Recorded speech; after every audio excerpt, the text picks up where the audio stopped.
In this quick and easy Photoshop tutorial, I'll show you how to add gradient to a text. What I have here, it's a simple text in my layers. I will select it from here, and then you'll see this menu in the bottom right corner of your screen. I will press on it and you can find gradient overlay. Let's select it, and by default you should have two colors right here. Here is the opacity. If you decrease it all the way to the left, you will get to the original color of the text, which you will set, but I will leave it all the way to the maximum for now.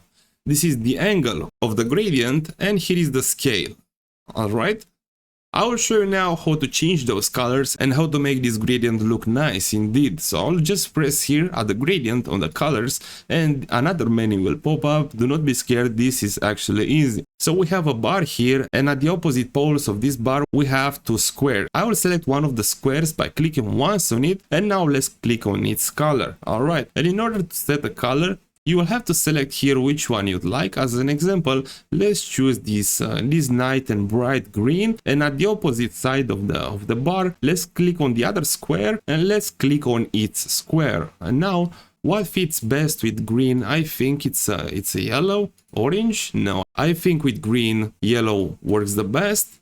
And if you want to add another color, you can add as many colors as you want in the gradient. Let's click somewhere on the bar underneath it, click once to add another square. Now click on this square, the color of the square, and I don't know, you can make it purple, orange, red. Press on OK after you selected the color, and let's just adjust the color. So let's add the red at this pole of the bar, the green in the middle, and the yellow at the opposite side. Now let's press on OK and let's adjust the gradient of the text with the scale.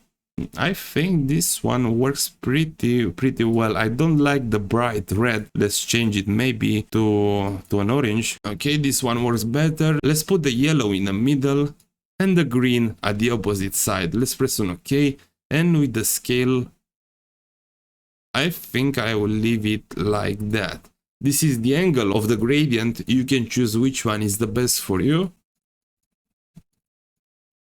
And I think with mine, this one at 155 degrees works the best, and also with the scale. Let's press on OK. And this is how to make a gradient text in Photoshop. Tell me your opinion down in the comments. Thank you all for watching, and bye bye.